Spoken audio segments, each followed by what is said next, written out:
Welcome to something special. Welcome to TEDx. This TEDx event is part of a global conversation that takes place every day in every corner of the world. In schools, in theaters, in workplaces, even in prisons, people gather to hear the best ideas bubbling up in their communities. More than 3,000 TEDx events are held every year in 170 countries. It's a remarkable thing. TEDx events are self-organized under a license from TED, a non-profit organization devoted to discovering and sharing powerful ideas in the form of TED Talks. It's not TED itself, but your local TEDx team of volunteers that has done all the work to put on today's event, including booking all of the speakers. It's this team's ideas, dedication, and time that have made this possible. We really hope today's program sparks an exciting conversation. This is a day for curiosity and for skepticism, for inspiration and for action. The more you enter into it, the more you will take out. And now, on with the show.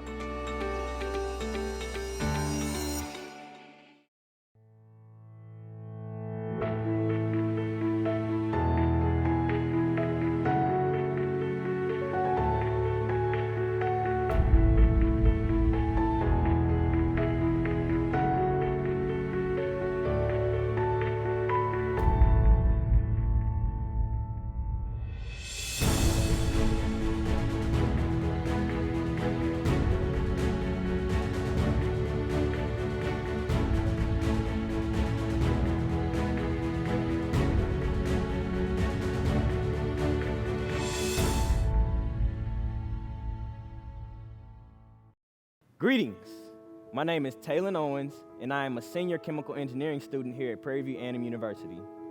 Over the past year or so, I have had the opportunity to organize the first ever TEDxPVAMU. Now, of course, it was not our original plan to have a virtual event, but given the status of COVID-19, we had to make the safest decision possible. Life is all about adaptation.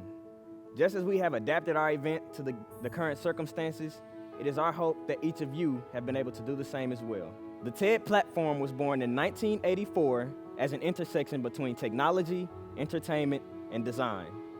Its global reach has made way for the establishment of TEDx events that recreate the stimulating TED atmosphere at the local level. You all are a part of history by participating in TEDxPVAMU. This is the first TEDx event on campus. We are the second institution in the A&M system to host one of these events, and one of the few HBCUs to do so. Our goal with TEDxPVAMU is to aid in unlocking your mind while showcasing what it means to be a Prairie View Panther. Our culture is rich, and our campus is home to numerous individuals who are going to evoke positive change on the world. The chosen theme is Unlock Your Mind. In order to deconstruct and rewrite the narratives for minorities and marginalized communities, we must first educate ourselves. Only after unlocking our mind will we be able to come together and change the world. Our theme will be addressed in 5 areas: hard work and community engagement, civic engagement and activism, student life, alumni perspective, and a creative work. Our lineup for tonight consists of the creme de la creme, the best speakers on this side of heaven. They represent the when I say PV, but I'll just let you all see that for yourselves. Without further ado, it is my pleasure to present to you all TEDxPVAMU. Our first speaker is the epitome of leaving your legacy. He has transformed life on campus as we know it, and he will speak today on a phrase he calls hard work. Ladies and gentlemen, kicking us off for the evening is the one and only Mr. Orok. I have cheated my entire professional career. For 17 years, universities think they have been paying me to develop student programs, run all of these reports to make data-informed decisions. But I don't care about any of that. I drudge through all of that work so that I can spend time with these confused little humans that we call our students. Let me tell you, no group of people are more mysteriously amazing than the group of know-it-alls that are both confident and scared at the exact same time. I literally collect a salary to clear their heads, fill them up with this philosophical jargon, and send them off into the world to search and destroy. I love my job. At every level of my career, starting as a student in the Office of Student Activities to becoming president of some grand university one day, my secret to success has been to deprogram the environmental and social conditioning of the minds of our students and open them up to their own interests, desires, and curiosities. This was me in 2003 as a PAL, Panther Advisor Leader. Our role was to ensure that every newly enrolled student knew that they made the right choice to attend this university before their first day of class. To break through their hard, cool kid outer shell, we had to employ my secret 3-step process. Encroach, inspire, employ. Encroach. P for Prairie, VIEW. Me and 100 other pals screaming the school songs and chants at the top of our lungs from the moment you woke up until you learned all 64 dance moves of the school dance we call the PV Shuffle. By the time we were done with you, you were tired, crazed out of your mind, and yet begging for more. We got all up in your space and we got comfortable, only so that you could get comfortable in this new place, this university, your new home. Inspire. P for Prairie, VIEW. You, yeah, you belong here. It was imperative for me to ensure that every student knew that they belonged here. You belong here, in this place. This is that place for you to explore all of you. Use those classrooms and use these student organizations, and those grilled cheese sandwiches from the CAF gave me an extra 45 pounds for me to get to know while I was here in this place. This is that place. This is the place where you begin the rest of your life. Ever since the first grade, they were always asking us, what do you want to be when you grow up? And to this day, I still don't know the answer to that question. I take the line in my job description, other duties as assigned, very serious. And I assign myself the duty of releasing our students from their fears of expectations and exposing them to new fields of exploration while they're at this place. Employ. P for Prairie, V. How do you do you? This is probably one of the most important questions that we ask our students because it affirms that they have a unique contribution and it's needed. It confirms that all the energy that we put into inspiring our students helps them to see themselves. We employ them so that they can learn themselves. College days are some of the best days that we all get to experience because we get to discover who we are. Our duties as professionals to ensure that we put those discoveries to great use. Mr. Orock, you helped me realize that I really love dance and dancing brings me so much joy. Oh, really?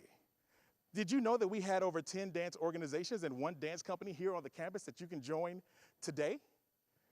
Mr. Orock, I'm an engineering major and I want to join an organization, but y'all don't have anything for engineering majors. Oh, really? Did you know I'm looking for 10 students to serve as my production and design team for a campus activities board? Do you know anyone who would be interested? Mr. Orock, I'm learning so much about operational theories and organizational theories in higher education. I didn't know I loved this until now. Oh, really?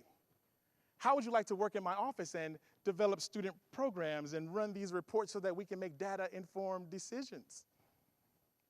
Encroach, inspire, employ. What happens at my day job with these students is nothing other than decluttering of the heart space, making room in their heads and their minds to fully experience themselves as they exist in the world. Who knew that the crux of my work as a professional would be considered some of the most important work that every human has to do? I call it Heart work. Heart work begins with acceptance. I could say that only college students struggle with this concept of acceptance. However, I know that acceptance is really hard for some of us to digest, whether we're young or old. Traumas and dramas and triggers, oh my. All of us have experienced things that have led us to ask the question, why? Why didn't I get that job? Or why do they treat me this way? Or why don't I have enough? Or why am I not enough? Some of the sources of major conflict in our lives comes from the fact that we desire from other people. We desire to be acknowledged. We desire to be accepted. We desire to be admired. We want to impose our will on other people. If other people just did what we asked them to do, then the world would be a perfect place. But no, I want to release you from that train of thinking. This session begins with heart work, and we'll start with your definition of love. M. Scott Peck, the author of the book, The Road Less Traveled, has a definition of love that I subscribe to, in which not only frames how we accept ourselves and how we accept other people, but also how we should exist in relationships. We'll use this definition to better understand acceptance. Let's call this segment Acceptance from Love. M. Scott Peck defines love as the will to extend oneself for one's own or another's spiritual growth. We'll have to break this down piece by piece to understand how it connects to acceptance. The will to extend oneself. This simply means that you choose to employ your own authority over yourself to stretch past all that you are. You are the author of your actions. You are the author of your experiences. You shape how your experiences register in your mind. The will to extend oneself for one's own or another's spiritual growth. Your spiritual growth, that's who you will become. Another's spiritual growth, that's who they will become. I take spiritual growth to mean the act of striving towards the idea or image of your greatest self. Let me say that again. Spiritual growth is the act of striving towards the idea or image of your greatest self. This quotient of spiritual growth goes past the limitations of your current conditions, past the limitations of your former environments, and dare I say, past the illusions of reality in your mind. This definition of love implies that you, as an individual, and everyone else in their own individuality, has an idea of who they wish to become. Let's be clear. To fully understand this concept of acceptance, you have to know this to be true. You can't control what someone is or who they will become. No matter how we rationalize it, every individual is striving to meet their own needs and become their idea of their greatest self. By this definition of love, the will to extend oneself for one's own or another's spiritual growth, you can only offer your support for another person that's striving to be their greatest self. You can't impose your desires on their life because that is not in your control. Does that question make you feel convicted in any way? If it does, this is where heart work begins for you. I want to share with you where heart work began for me. I accept my mother and how she chooses to live outside of my family unit. I accept the lifestyle that she has chosen for herself as she sees best fit for her. I support her. I want her to be happy and fulfilled, even though that does not include me. Does that hurt? Absolutely. Shame, abandonment, these are all experiences that I have lived which have led me to doubt whether or not I was good enough, or led me to try to find attention in all the wrong places, or had me impose all of these strict controls on my relationships. At the age of 26, my heart was still 12 and cold and hardened because I couldn't receive the love that I wanted. I wanted everyone to give me what my mom hadn't given me in all those years. And that was simply to be accepted, to be loved. But it wasn't until I accepted her. It wasn't until I accepted her image of herself. It wasn't until I accepted all of her that I began to release those strongholds in my heart that was occupied by fear, resentment, and anger. To love her is to accept her, as she sees herself without regard of what I want out of the deal. No more petitioning for love unrequited. No more shrinking to someone else's idea of who I should be. No more trying to convince the world that I am good enough. Acceptance. It somehow mutes all of those external voices that proclaim what you are not and opens you up to everything that you are.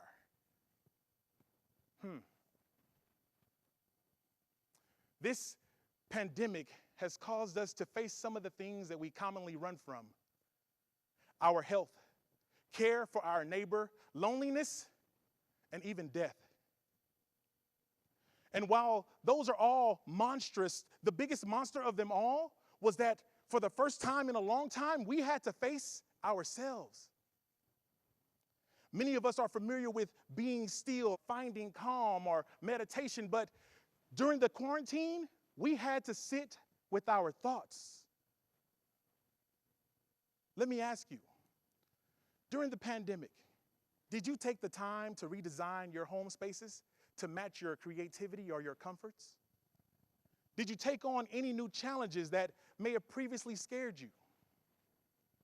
Did you take the time to notice the worlds within our world that maybe we were too busy to notice when things were normal? I hope that you use some time during this pandemic to really heighten your awareness and get to know yourself just a bit more. While dodging COVID, I grew an affinity for growing other living things, not only as a professional, but also in my dad's backyard garden. I asked my dad one day, I said, "Dad, can we grow sunflowers so that we can make our own sunflower seeds?" My dad said something that completely caught me off guard. It was really, really deep. My dad replied, he said, "Son, in order to enjoy the beauty of sunflower seeds, you have to be willing to let the sunflower grow past the beauty we all know." I was like, whoa, Dad, where did that come from? Wow, it was so deep. Nature always has a way of saying these things that are super deep. Like that phrase, the faith of a mustard seed. I never knew what that phrase really meant until I heard it in a completely different way. Miles Monroe once said, "God hid everything that a thing is supposed to become in itself." So that means that this mustard seed, so small and seemingly insignificant, contains all the information and processes and procedures in itself, that it needs to become a full-blown plant in itself. That small mustard seed already knows what it will become and will pursue its highest level of spiritual attainment. You are just like that mustard seed. You have been encoded with everything that you need to reach your highest self. You also grew an awareness to witness the entire process and also reach for your highest spiritual attainment. This part of heart work is about following your senses towards your interests, your desires, and your curiosities. You don't have to know where you're going to move towards what you will become. Following your senses only requires that you accept things as they are while knowing that the answers to the question that you have exist within you. An Indian mystic named Sadhguru said it like this. He said, "Life is not about becoming superhuman. It's about realizing that being human is super." You are super, and no one needs to know that or celebrate that but you. You have to be bold enough to do the hard work necessary to become your idea of your greatest self.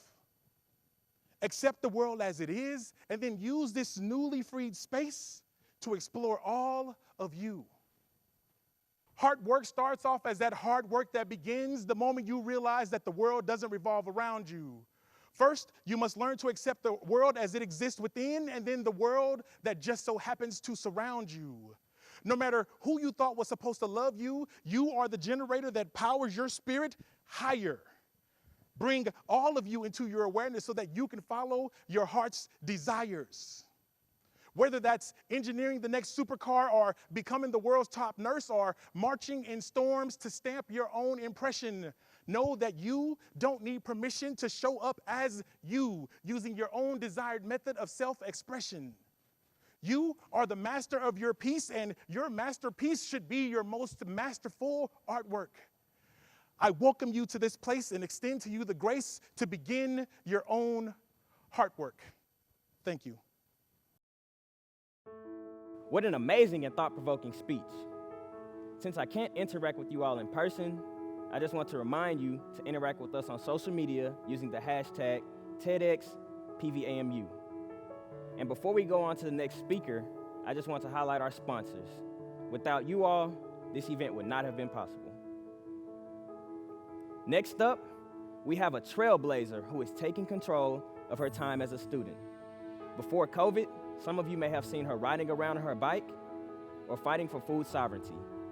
I present to you the lovely Miss Inez Fraser. My love for agriculture started in kindergarten. My teacher, Miss Smith, asked me what I wanted to be when I grew up. And truthfully, I've been watching way too much Buffy the Vampire Slayer that I even knew the dance intro. So, I obviously told her I wanted to become a vampire slayer. Frantically, she called my mom and advised me to choose something else. So, I did what any other normal horse girl would do, become an equine veterinarian. I had never gone horseback riding, but I knew I wanted to work with large animals, and I begged my mom to take me horseback riding for months until she finally said yes. That's when I knew I needed to study. You see, for some odd reason, I thought they were going to quiz me on the anatomy of the horse and the tack that would be needed to ride the horse. I studied up until the very last minute when my mom yelled for me to get into the car. I felt alive and free while riding the horse. Not only did I feel free because of the interaction with this magical creature, but also because it was an outlet for my childhood self to get away from being bullied. I'd recently gone from a diverse school to a predominantly rich white school. Kids would make fun of me for my hair, my skin color, the dresses my mom had sewn for me, and many other things. But this led me to want to change my appearance so I could feel accepted. So every night, I'd say a prayer to God, please let me have blue eyes and straight hair when I wake up. I would skip afternoon swim practice so I wouldn't get a tan. I wore my hair up in a tight bun from 2nd grade to 8th grade so I wouldn't have to hear the comments about how my hair is ugly and messy. I felt alone. My dad was working 2 hours away, and my mom was a sweet French lady whom I didn't think would understand American racism. It wasn't until a beautiful and bright girl, Kennedy, who walked into my 5th grade class and became my best friend. You see, Kennedy didn't care about my hair or my skin color or my clothes or anything. She just wanted to crack jokes, help people, and play soccer. We remained best friends all throughout middle school too, but things started to shift in 8th grade. She had to go get surgery for a brain tumor. And although I was 13, I didn't understand the weight of the situation. Thankfully, her surgery went well, and all of her best friends and I were able to play with her in the hospital gym afterwards. Everything was relatively okay until the cancer came back stronger than before. She had stage 4 terminal brain cancer. Having to overhear from the adults say that your best friend is only expected to live 4 months from now places a chokehold on all of your future aspirations. In April, we reached out to Drake, Kennedy's favorite artist at the time, asking him to come and visit Kennedy. And on his only day off, he came and visited Kennedy and all of her friends and family. Gradually, the brain cancer took over her normal motor functions, but I would visit, hold her hand, talk to her, and read her some of her favorite books. I felt an immense amount of guilt for not being a better friend. Throughout elementary and middle school, I wanted to be seen and accepted, so I believed I needed to change to fit the mold everyone had for me, that I needed materialistic items to be cool and popular, that I needed to be someone else than who I truly was to be accepted. This led me to not being the best supportive friend at the time. I was so caught up trying to impress people who didn't even accept the authentic me. Filled with guilt, sadness, and anger, the only thing that brought me some type of solace was being in nature, gardening, or interacting with animals. I no longer cared what people thought about my hair, what clothes I owned, or what people thought of me. I just wanted to crack one more joke with my best friend just one last time. I knew that wherever I went, I'd have to bring my true self. So, we all create an image of contentment and a path to achieve it, as this gives us a sense of purpose. With the contentment that nature brought me, I learned more about food security, nutrition, and sustainability. I grew food in my backyard with my parents and learned how racial inequities played within our food system. With that, I grew a sense of purpose and made it my life's journey to alleviate food insecurity. When I was a freshman on campus, I vividly remember my intro to animal science course where we took a trip down to the Governor Bill and Vera Daniel farm. I remember seeing so much potential as to what we could do and how the students could take part. I remember writing up different projects and how we could achieve them, how we'd get the funding, and what an impact this would make to support not only the university, but also the citizens of the cities nearby us. I pitched my idea to professors, administrators, and peers, and while everyone loved the idea, they just said, I hope you're able to make this come true. Dumbfounded, I'm like, well, could you potentially help me out? And without avail, I would always hit the wall with the words, oh, sorry, I'm too busy, or just wait until we have somebody who can help you out. I couldn't stand those answers, and I didn't want to give up. So I'd go back to the drawing board, rant a bit to my friends, and eventually ask my dad for advice. He would always say, no just means not yet, or you're not asking the right person.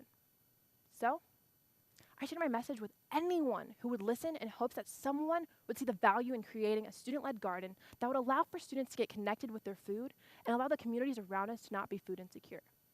The closest store that has affordable, fresh, and nutrient-dense food was 20 miles away from campus, yet we had approximately 800 acres of farmland. It wasn't until Dr. James A. Wilson Jr., my mentor, professor, and motivator, listened to my story, and instead of saying, I wish you well, shocked me with, you're the person I've been waiting for. Within a year, we received a $15,000 foundational grant for the student garden to get started. Not only that, but the vision would include the collaboration of the College of Agriculture and the College of Business to eventually start a farmer's market. Everything felt like it was finally coming together, but other people had different plans for this vision. Instead of this being about the impact that it would make for the wellness of the university and the surrounding cities, it became a game of who would get the most recognition. The project's primary focus was no longer about how we can help those around us eat healthy. It became about profit and glory. Similarly to other creatives, ideas can get hijacked. But in moments when aspired outcomes don't work out as you had envisioned, you can either persist with what you believe is right, or you can freeze, rest, and work at it in another angle. I chose the latter, and Dr. Wilson gave me the validation to rest, pivot, and keep pushing on. He always encouraged me to do more and be more with the opportunities that the university and the world provided. As he always said to his students, don't be typical. In 2019, I applied to 3 different programs that would allow me to further my dream of becoming a farmer and a medical doctor who helped build up Black and Indigenous communities through their food systems.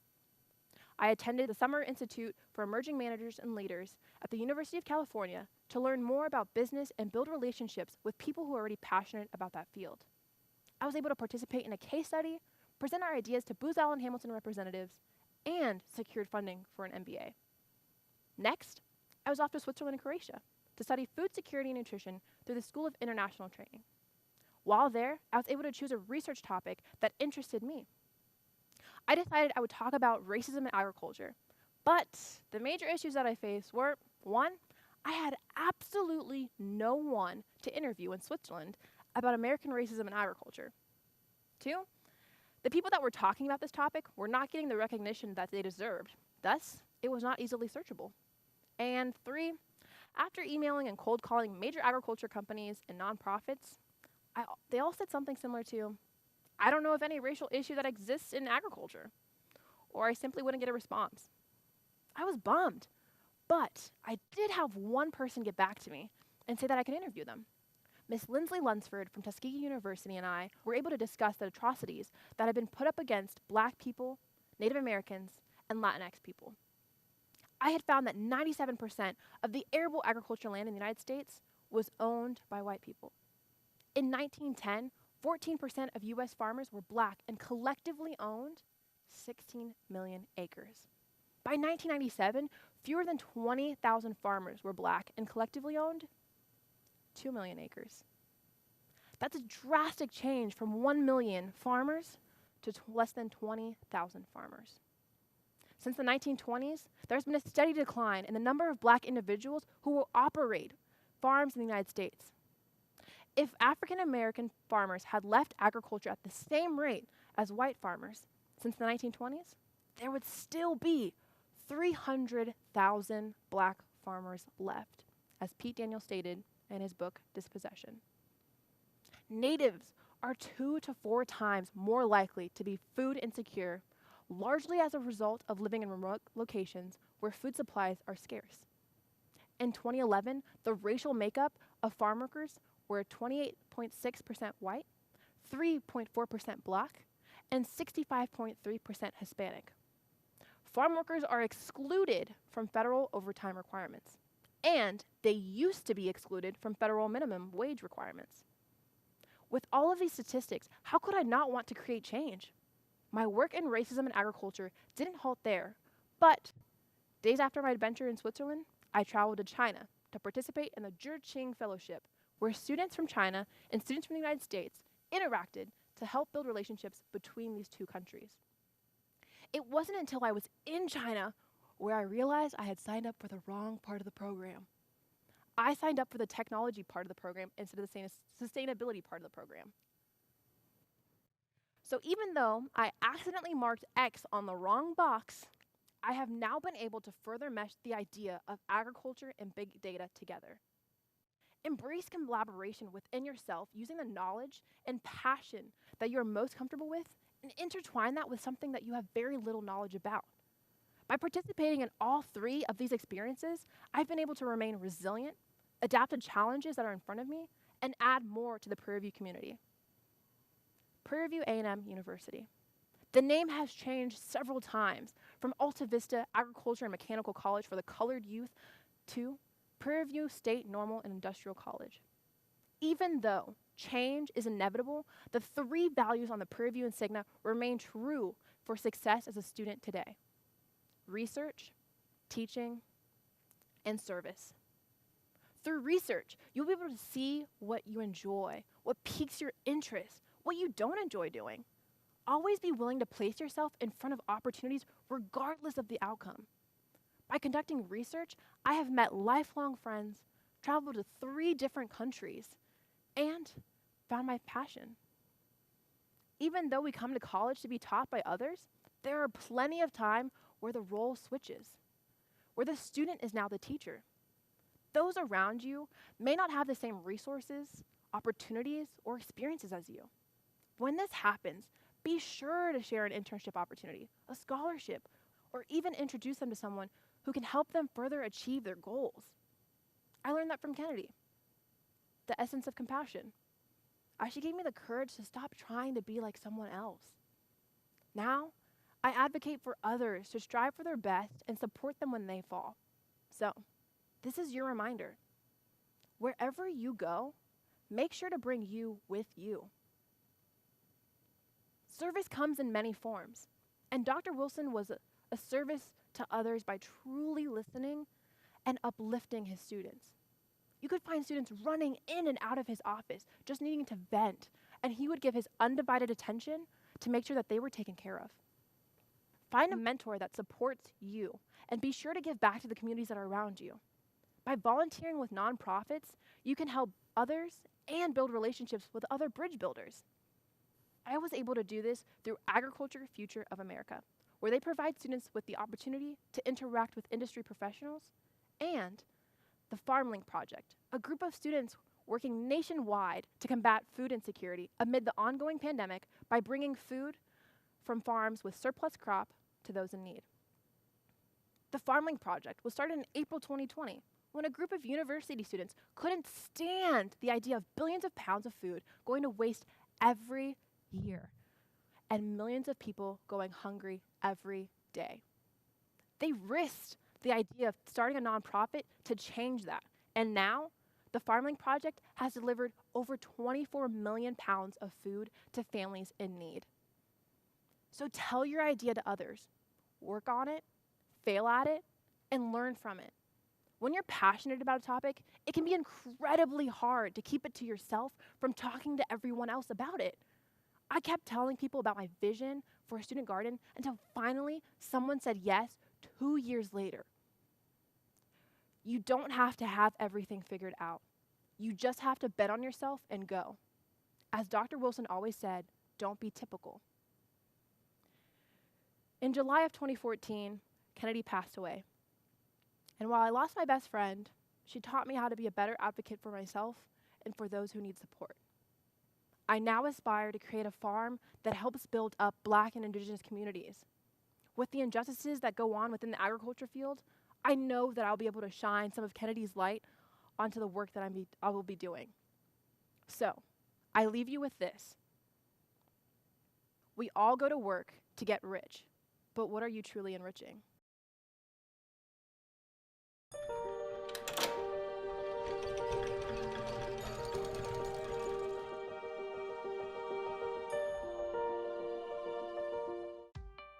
In addition to our sponsors, I would like to thank and recognize all of the individuals who have helped turn our idea into a reality.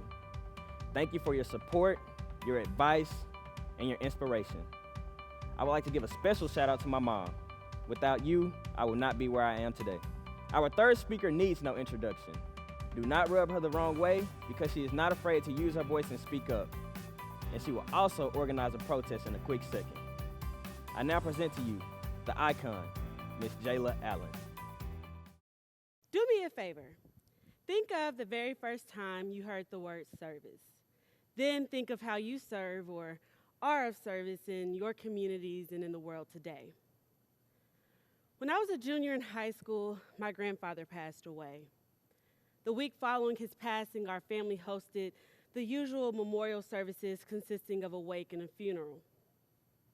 During this time of grief and loss, there wasn't very much that I remembered.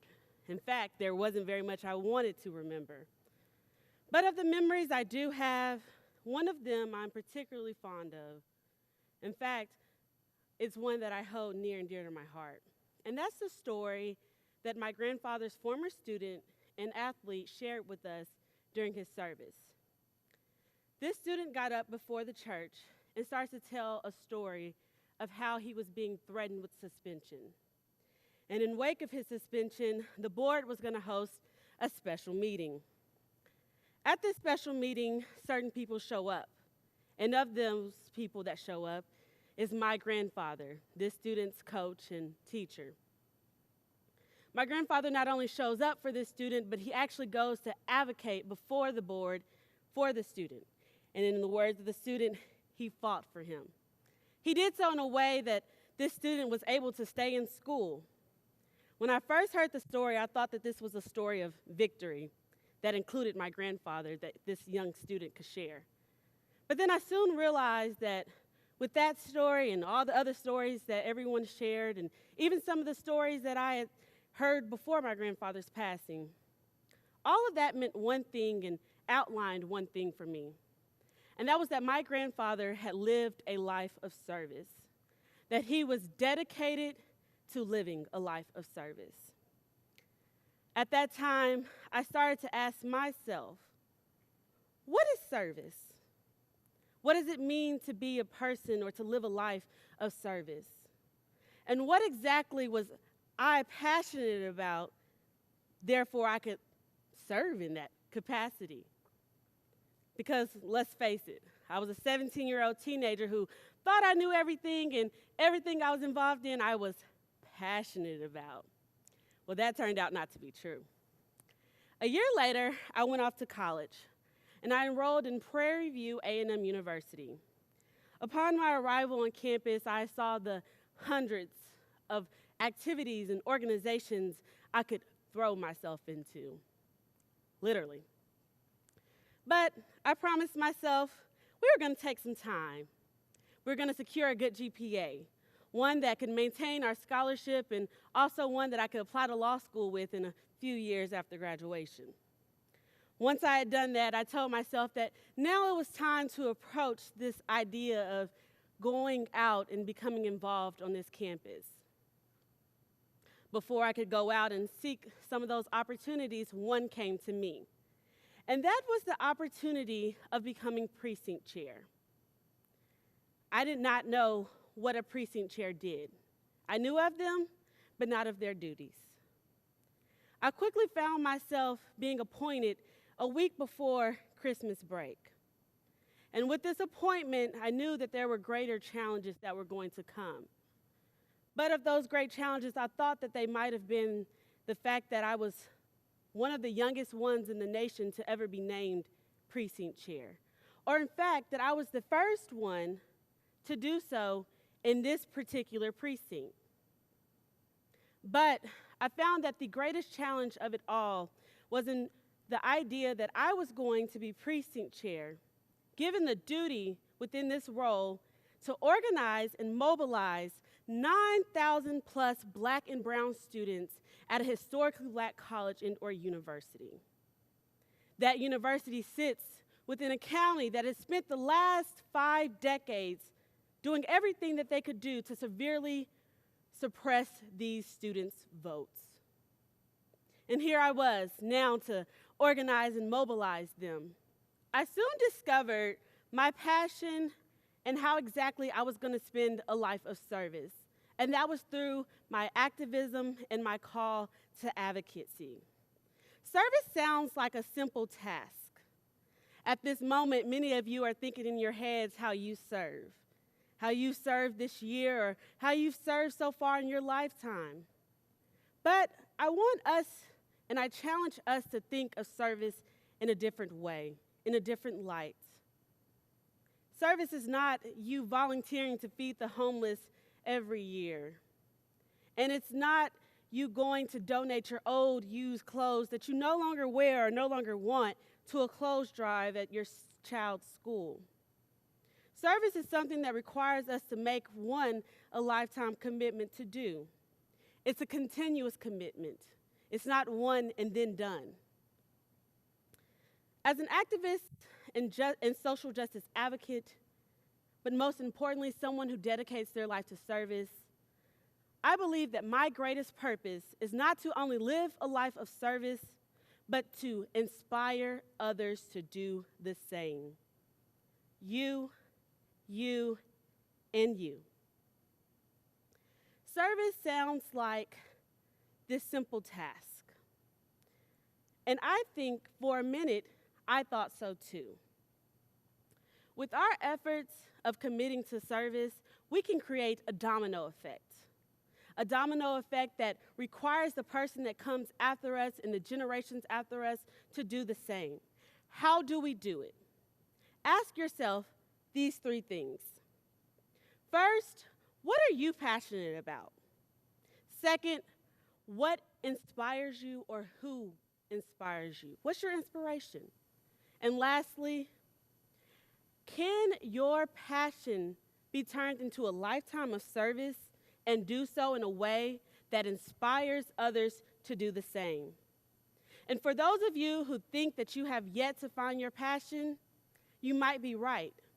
But I challenge you to have the courage to raise your hand when opportunities around you arise. When you least expect it, you can find your passion. You can find what you can spend your life committing to service doing. I know I did. Service is something that I feel we should all be committed to. We should all inspire the generations behind us that come after us to do the same. I know that I never intended to be an activist, but I know that through my role of activism and advocacy, I can push the envelope of injustice and equality for every person that it has been denied, for every marginalized, underrepresented, overlooked person and community. And because I know that I can do that through my activism and my service through each of those capacities, my service is not an option, but it is a must. Now, truth is, activism, advocacy, to be on the front lines of movements of and tackling social justice issues, it was never something that had crossed my mind before I came to this illustrious campus. But since then, I've learned that service is something special. Activism is something special. You might not need to go be on the front lines of a protest or to go lead a march downtown to lead a social justice movement. But you might need to do something in this world for the greater good, for the generations that are to come, that no one else knows that it needs to be done. Or you might be passed the baton and continue the fight for whatever it may be that needs change, and you can lead it. How can you serve? Thank you. Keeping the show rolling, our fourth speaker is no stranger to venturing into uncharted waters. He is continuing to pave the way for students who are interested in going against the norm. I now introduce to you, conductor by day, mortician by night, Mr. Glenn Alexander II.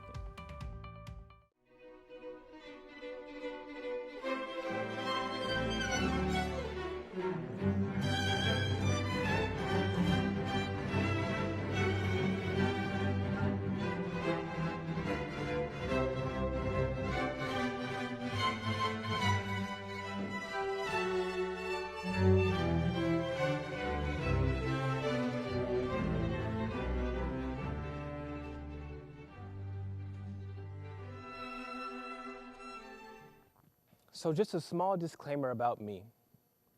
I'm the son of two ministers. My dad comes out of the Methodist church. My mom comes out of the Baptist church. That's significant because as a Methodist, usually they're in church at 11 o'clock, but they're out by 11:35. That's to say, I'm going to give you some good information in under 20 minutes. Now, on the Baptist side, I would not be correct in following correct protocol if I did not give this a title. So if you would indulge me for a few moments, I would like to call this the journey from Hobart to Harlem. From Hobart to Harlem. So when I was a child, I suffered from a speech impediment, a stutter so bad that I could not even pronounce my own last name. So imagine a kid in elementary school, the teacher calls on you and you can't even pronounce your name. So it was a little tough. So those experiences caused me to want to shut myself off. I didn't want to speak. I became introverted. I sort of created a cocoon and, I just didn't speak. But music was the way I could express myself without saying anything at all. I could go sit down at the piano and just play, and you could tell how Glenn was playing or how he was feeling. I could stand on the podium, much like this, and stand and wave my arms in front of people without saying a word, and they would understand what it is that I'm doing. So I could do this, and they know what that means, or I could do this, and they know what that means without saying anything at all. Music was the gateway to me expressing myself without saying anything at all. So fast forward a few years, so now I'm here at Prairie A&M University as a music major. So something as about music majors is that it's a full-time job. So on top of your regular coursework, you have to perform and you have to practice and make sure that everything goes in excellence. So I was blessed to have a really, really great teacher, Dr. Vicky Selden, who did not allow anything under excellence. We would have weekly private lessons, and those lessons were more than just learning how to play the Beethovens or the Bartoks or perfecting technique. She also gave me a lot of life lessons. And it wasn't just Dr. Vicky Selden, it was also Dr. Ajan Taylor, who gave me my first opportunity to conduct. So to her, I'm forever indebted. Not only Dr. Selden, not only Dr. Taylor, but also Dr. John Cornelius, who constantly stayed on my case. And he showed me, man, that this music industry is tough, it's competitive, it's dog eat dog, but they saw the potential in me. So let's pause there parenthetically. Sometimes in life, and I promise y'all this is not deep, sometimes in life you will go through things. Sometimes in life it will get hard, but it's very important to have a viable support system. I was very blessed and fortunate to have that here at Prairie View A&M University. They believed in me when I did not believe in myself. And it was those experiences here at Hobart, which is just a few steps that way, that prepared me for the life to come. Now looking in hindsight, I understand why they were on my case all the time. I understand why they made me practice. I stayed in Hobart. Sometimes I would spend the night in there because nothing less than perfection could come from me. So now let's fast forward. It's time to go off to graduate school. So I decide I want to go into orchestral conducting. So here's a little something about getting into grad school for music. It's a very, very tedious process. So you have to do what's called a pre-screening video. So that's a video audition to get an in-person audition, which gets you into the school. So again, there's a pre-screening video, so an audition to get an audition to get into the school. But I had a dilemma, right? So in order for you to pre-screen, you have to send a video of whatever it is that you're applying for. Now again, I want to go for orchestral conducting. So my dilemma was there was no orchestra. There is no orchestra here at Prairie View A&M University. So that means I was faced with a dilemma. Again, let's pause there parenthetically, and I promise you this is not deep. Sometimes in life, life will give you lemons. Sometimes in life, you will be faced with some sort of trial or adversity. But what matters is how you deal with those lemons and how you deal with those adversities. Me personally, I turned those lemons into my favorite beverage, a Long Island iced tea. That's to say, I reached out to orchestras across Texas and Louisiana. 3 orchestras said, yes, you can come and get you some footage. And that's how I got into grad school. So I get my footage and it's time to give off the pre-screening stuff. And so, I'm hyped because I have my footage now. I'm about to apply. I've applied to all the big schools. I applied to my backup schools and, I'm ready. So I applied to about 6 schools, right? So I apply. The first school I heard from was actually my safety school. So I just knew that I got into my safety school. So I open up the email, long story short, they was like, nah.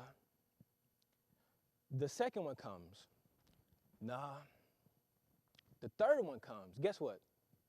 Nah. That one kind of stung a little bit because that third letter actually came on my fraternity's Founders Day. So I was a little sour about that. The fourth one comes, nope. The fifth one comes. I ain't getting to that one either. So at this point, I'm defeated. You mean to tell me I took all this time trying to get this stuff done, and these people tell me no? So it broke me down. It made me want to quit. It made me just want to say, I can't do this. Let's pause there parenthetically again. Sometimes in life, it will throw you curveballs. Maya Angelou said, You may encounter defeat, but you must not be defeated. Sometimes we throw in the towel a little too early, right before we cross that threshold. Now, easily, I could have said, maybe I should do what people said I should do. You know, maybe I should just become a teacher, or maybe I should just, you know, just play the piano and be happy. But I said, no, I ain't gonna do that. So, you know, maybe I have to sit out a year, but at least I'm gonna do it. So the 6th letter comes, and I just know that it's going to say no because my safety school said no, all the other schools said no. So I might as well, you know, not open it. So I waited a week. I opened it. They said yes. A music conservatory in New York said yes. My prayer was just, God, if you allow me one opportunity, I promise you that I will capitalize on it. And that's what happened. So now it's time to go to New York. This little black boy from Port Arthur, Texas, an HBCU grad, going to New York to study classical music. What? So now it's time to go off to New York and start grad school. And now I'm in this foreign place, away from my home, away from my family. I don't know anyone. No one knows me. The demographic is completely different from where I was at my HBCU. And it was a little intimidating at first because I didn't feel like I belonged. Why? Because all of these famous faculty who perform with the New York Philharmonic, who perform with the Philadelphia Orchestra, who does opera with the Metropolitan Opera, who is the #1 opera house in America. I'm sitting in the same seats as graduates from the Juilliard School, from the Oberlin Conservatory, from the Manhattan School of Music, where I attend now, actually, slight flex. And so at first, I felt like I didn't belong here because I'm in the presence of all these greats. But what I had to realize is, guess what? Y'all got an HBCU grad up in here too. Let's pause there parenthetically. Sometimes we have to remember who we are. So I'm here in grad school, and I'm conducting, and I'm doing work in New York City every weekend. I'm a church musician as well, so I'm doing that. I'm producing, I'm arranging, I'm composing, like all of these things. And then I always think back to, I almost gave up. Nah, it's perseverance over here. So graduate school ends, and then I end up at the Manhattan School of Music. And everything leading up to that, I almost gave up before that too. So I almost missed the train coming into the city to get to the audition.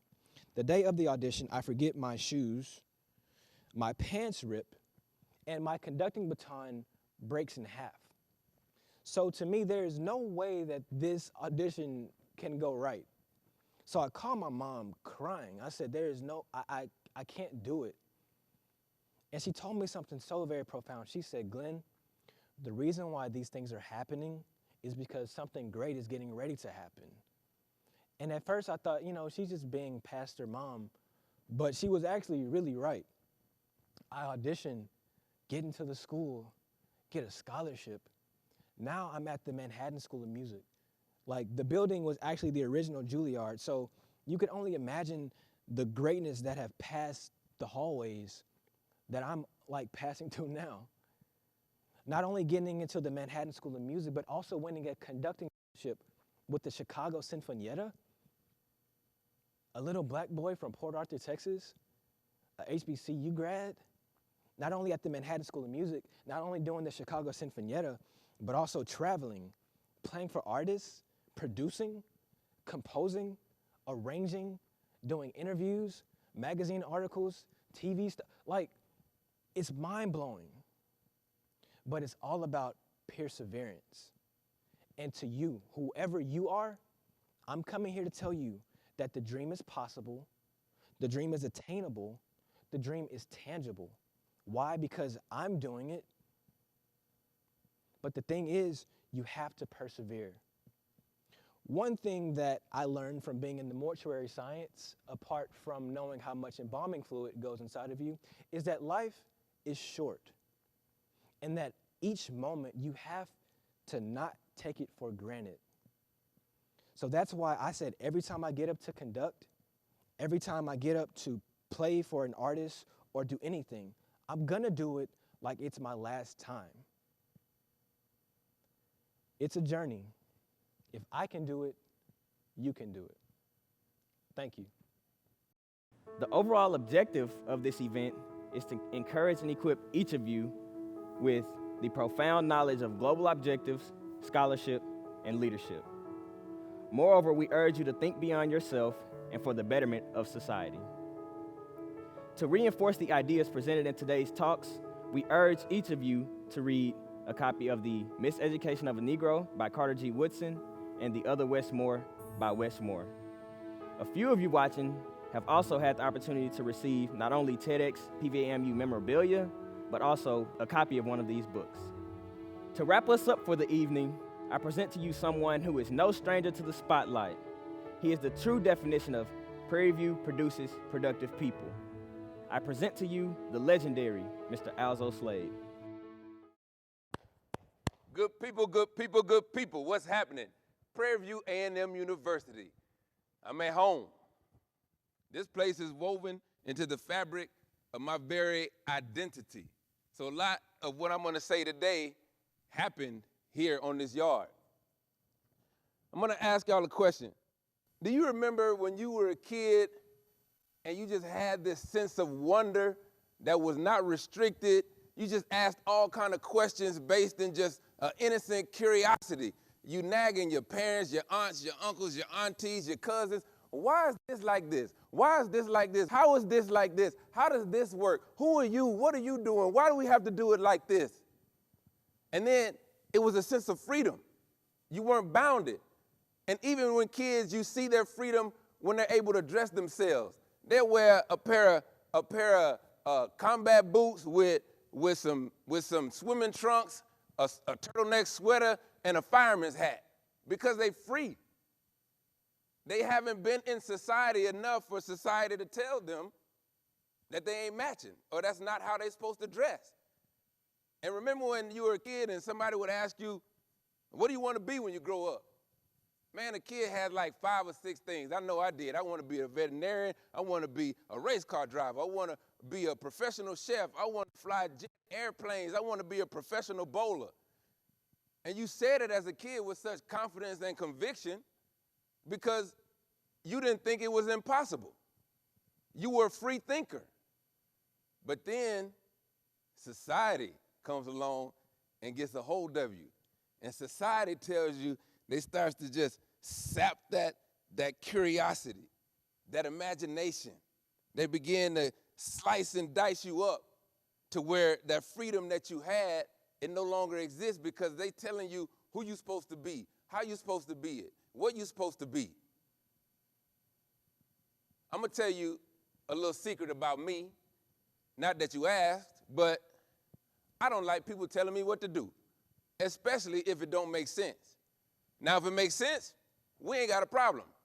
But if you telling me to do something and you telling me it's only 1 or 2 ways to do it and it don't make sense to me, my skin starts to itch. I start to feel restricted. I feel the walls closing in on me because you're restricting my freedom. You're not allowing me to come up with options that make sense for me. And I think I was like this, to be honest, since I was like 5 or 6 years old. Because I remember Saturday morning, I done my homework for the week. I grabbed me a fresh, cold bowl of cereal, plopped down in front of the TV, watched my Saturday morning cartoons. And of course, with impeccable timing, my parents wanted to decide in that moment that I need to take the trash out.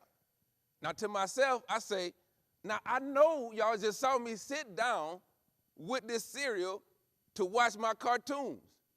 And we know you got about 3 to 5 minutes before them Fruit Loops go limp and get soggy. So I'm thinking to myself, it's got to be another option. So let me present another option to my parents. I said, do you think it's possible that I can wait until the commercial break to take this trash out? Boy, you heard your mama. Take that trash out. Now you done put me in a box. Now, I don't think this was wise of me, but then my reply was, well, what's gonna happen to the trash between now and the commercial break that would necessitate me taking it out right now? Boy, if you don't take that trash out, if you grew up in a black household, you know you won't be asking questions like that. Even though my parents taught me to be critical thinkers, it was only outside of their presence and not in moments like this. And it was this disposition and this critical thinking of mine that slowly but surely led me to recognize, as an adult, I don't make a good employee. So I had to figure this thing out on my own. I had to forge my own path and figure out how to work for myself. But society ain't really conducive to you doing that, because when you come in here, they tell you in so many ways how you're supposed to be and what you're supposed to be. And that brings me to Prairie A&M University. So follow me on this cautionary tale, if you will. My freshman year at PV, I was a straight up class clown, because that's the only way I could get girls to pay attention to me. I was a scrawny little joker, you know, and I wasn't smooth at being smooth, so I couldn't be the suave cat. So, well, when I talk to girls and I get them to giggling, you know, and I'm jaw-jacking, they cackle-lacking, and ha-ha, and they hit my knee a little slightly, and they say, boy, you so crazy, you're so funny. When they said that, I'm like, boom, gotcha.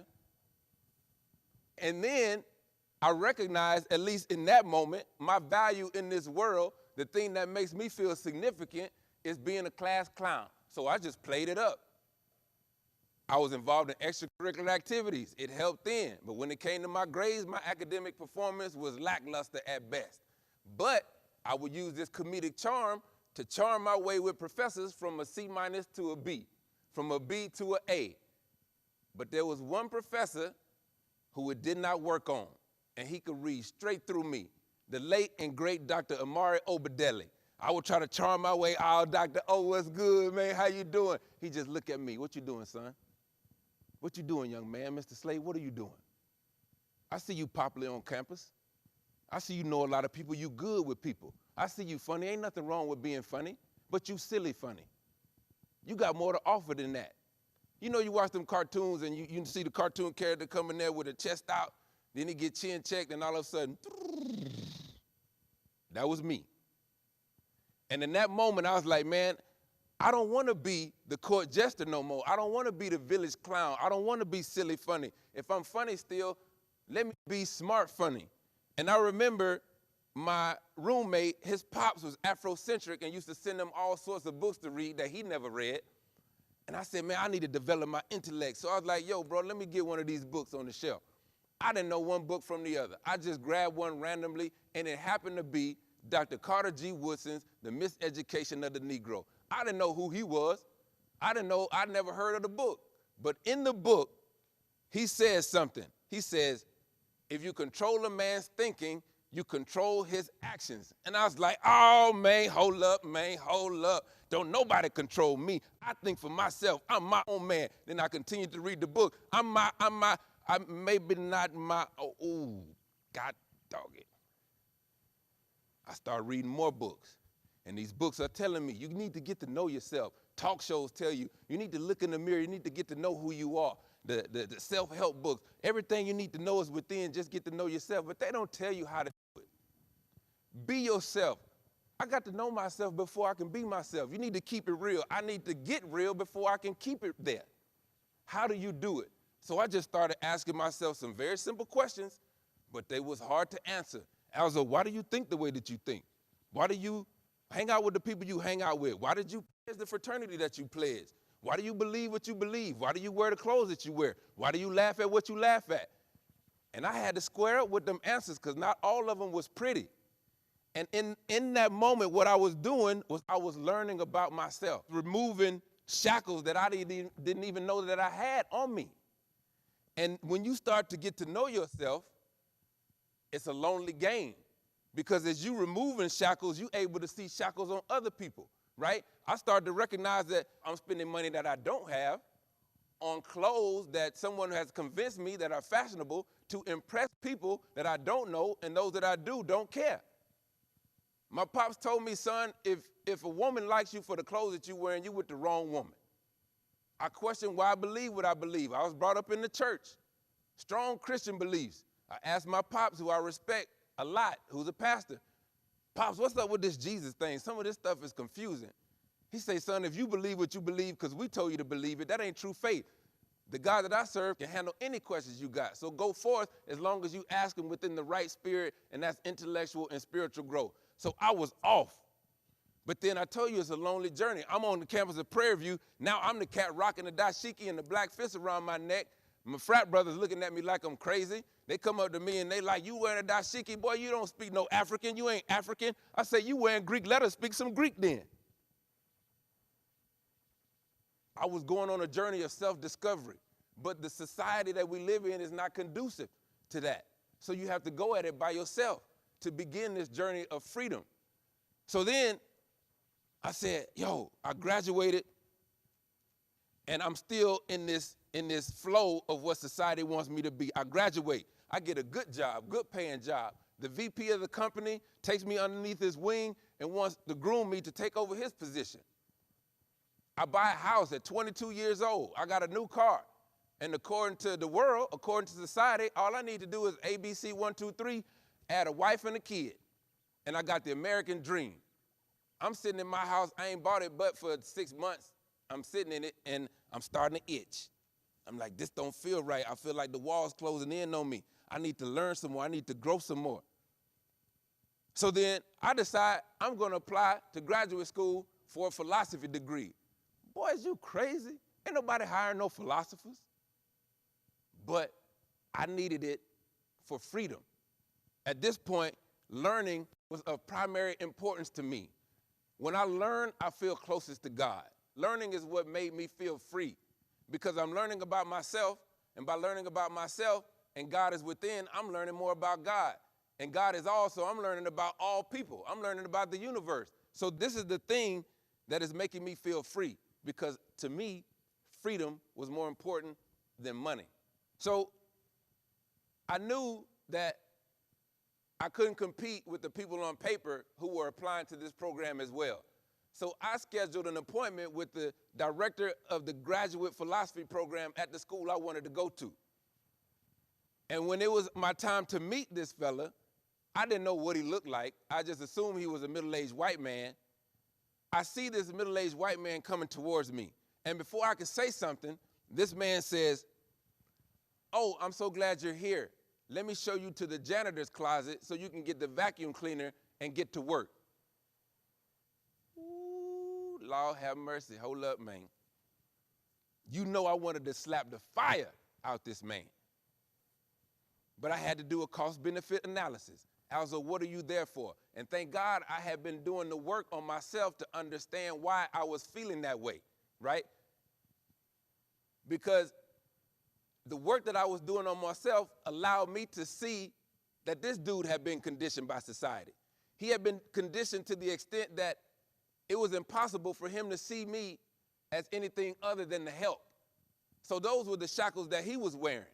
So I'm not going to allow his shackles to shackle me because that's what would have happened if I slapped the fire out of him like I wanted to. I proceeded to my objective, had the appointment, got into the graduate school. And every day since then, I've used critical thinking and philosophy to become more and more free. You see, when we are born, we're born into a society that already exists.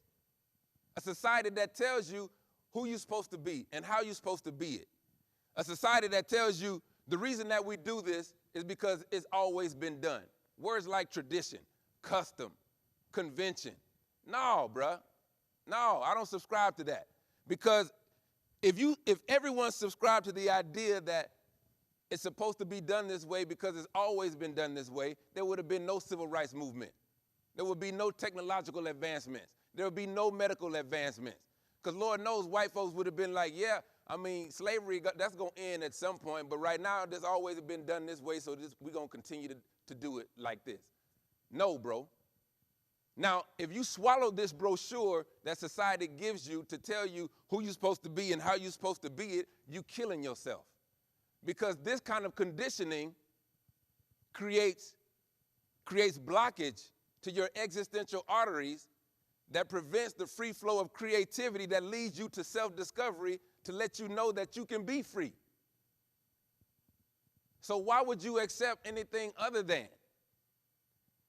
When you're learning, you're growing. So if you're not learning, you're not growing. If you're not growing, you're not living. And if you're not living, you're dead. And how many dead people do you know walking around here trying to impress people because society tells them that's what they're supposed to be? People on Instagram have swallowed the brochure. The problem with society is how sneaky it is. When you subscribe to society telling you to do what you're supposed to do in the way that they want you to do it, you feel good. You get accolades, satisfaction that's supported by people giving you praise, giving you likes on Instagram, giving you likes on Facebook. But deep down inside, you have this burning fire of curiosity that existed when you were young. But you can't fuel it because society is not conducive to you thinking for yourself, because there's so many people in line ready to think for you. But you will never be free in that way.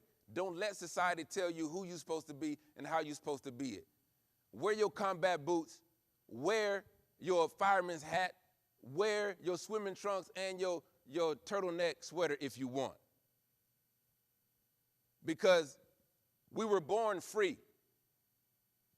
And then society taught us how to be a slave. And now it's up to you to determine whether or not you feel confident in teaching yourself how to be free again. Appreciate y'all.